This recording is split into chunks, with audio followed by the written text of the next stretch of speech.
let's get down to business. Why does watching, you know, U.S. politics and the media debates, why does that rile me up so much? I think it's because I like nothing better than a good argument and a good debate and a conversation. You should be able to discuss anything, absolutely anything, with anyone else. Articulate your point of view, listen to theirs. I mean, civility is the big word. Of course, be civil. You can't be civil to no bother. You know, why would you even talk to someone who can't be civil? What bothers me is when you're having a conversation with someone and or when I'm watching these conversations happening on TV, I should say, and it seems like the goal is to get you to say something that you didn't want to say. Get you to, aren't you really saying this? It's sort of, like the gotcha journalism. I just get opposing views out there. Get them to talk. Get them to reveal themselves. Why would you want to step over them and bully over them and cut them off and interrupt and use the sort of the bully pulpit of the microphone and controlling the brakes and all that sort of? Why would you do that when the person is just about to, if you believe that their ideas are wrong, then let their words damn themselves by that. Let their actions speak for you. Ask a question, put it out there, let them answer it. Why do you need to sort of couch their answer for them and then frame it for them? I hate that part of it. I hate that part of it.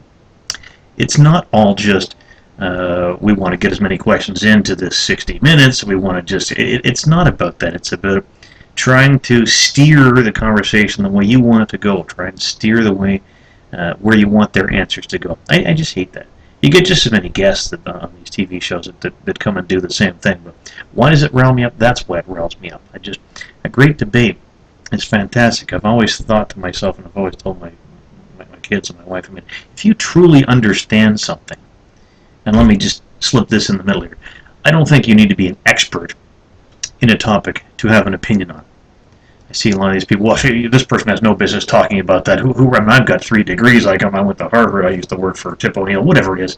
I mean, everybody on the planet, and we're talking about U.S. politics, every American knows what they feel, what their opinion is on any given subject. They don't need to be a constitutional lawyer or have everyone's opinion is just as valid as anyone else's.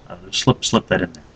But I guess that's one of the reasons why it sort of bugs me watching some of this, because some of these interviewers, some of these media personalities seem to act as if there's some sort of God's eye perspective. Well, no, I'm right. I mean, if you knew what I knew, you'd agree with me. Why don't these people get it? Why don't these people see it the way I see it? Well, because they just don't agree with you, is the simple answer.